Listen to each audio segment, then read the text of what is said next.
Kama unajua tayari kwenye kiwanja chako kuna baadhi ya nyumba umeshazijenga na sasa ulikuwa na mipango kwa ajili ya kujenga nyumba kubwa mbele ya kiwanja au eneo lolote katika kiwanja chako kuongeza nyumba kubwa, basi hii itakufaa sana kwa sababu iko na sifa maalum kwa ajili ya nyumba ambayo inahitajika kuongezwa katika eneo ambalo tayari kuna nyumba zingine ambazo zinaendelea kutoa huduma ya makazi au ya malazi kwa ujumla.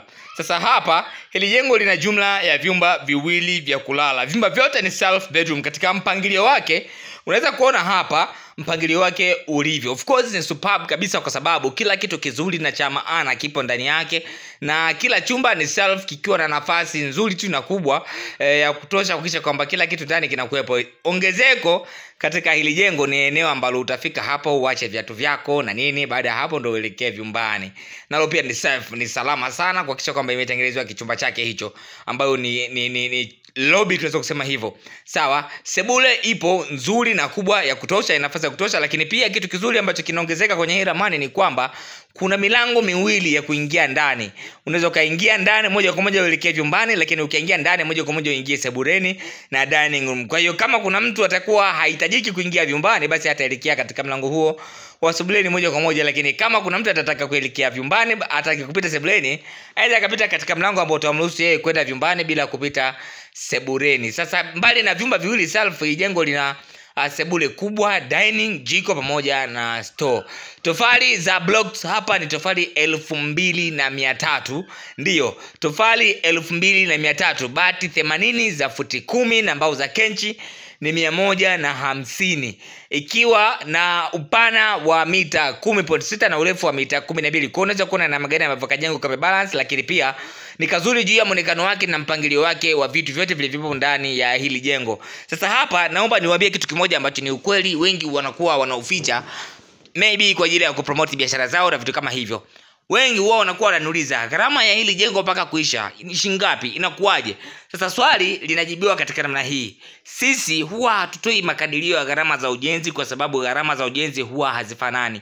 Kwa nini hazifanani? Ni kwa sababu ili uweze kujua jengo litachukua ujenzi wake utachukua shilingi ngapi, kwanza utatakiwa kujua utampata wapi fundi atakia kujengea na mtakubaliana kwa makubaliano gani ya kujenga kwa shilingi ngapi. Hiyo ni ya kwanza, na maanisha nguvu kazi.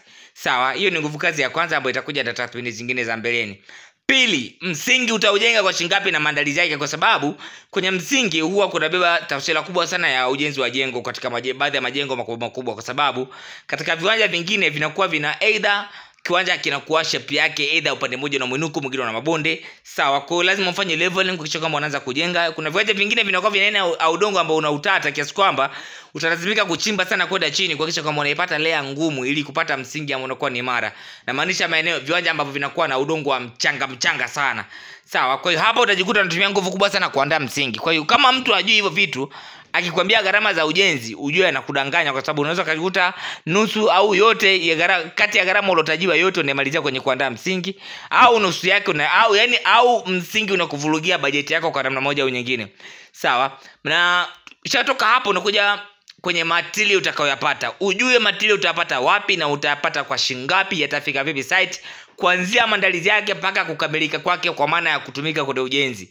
Sawa, sasa ukishajua vyote hivyo, hapo unaweza ukaja at least ukapata 70% ya gharama za ujenzi zitakazokuja kutumika. Lakini pia muhimu zaidi, ujue jengo litajengwa kwa muda gani. Unaweza kuwa wewe unataka estimate ya gharama za ujenzi ikiwa unataka ujenge jengo lako kwa kudunduliza. Iko hivi, ukijenga kwa kudunduliza utakutana na mabadiliko ya bei za material mara kadhaa kila utakapokuwa unapoenda kununua material. Kwa mfano, unaenda kununua mifuko 5 ya simenti, muda huo utakutana na mfuko ni shilingi 18,000. Utakaa miezi 6, ukienda kununua utakutana na mfuko ni shilingi 23,000.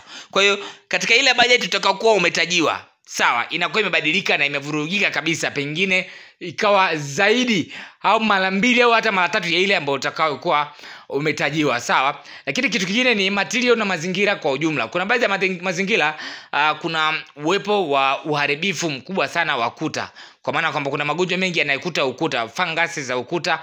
Ukuta baadhi ya kuta zinakuwa zinatoa udongo unavunguka kama biskuti hivi. Sawa, ni kwa nini? Ni kwa sababu ya ujenzi unakuwa haujakidhi mazingira yale. Kwa hiyo unatakiwa kujua unapoenda kujenga nyumba ni mazingira namna gani. Sasa hiyo nayo ni research. Kwa hiyo ili uweze kutoa makadirio ya gharama za ujenzi kwa ujumla, lazima ufanye research ya eneo ambalo nyumba inaenda kujengwa. ujue ni nyumba itajengwa kwa muda gani. Kwa vitu ni vingi sana. Sasa kwenye video ijayo nitaendelea kuelezea haya hapa. Karibuni sana na asanteni kwa kunisikiliza.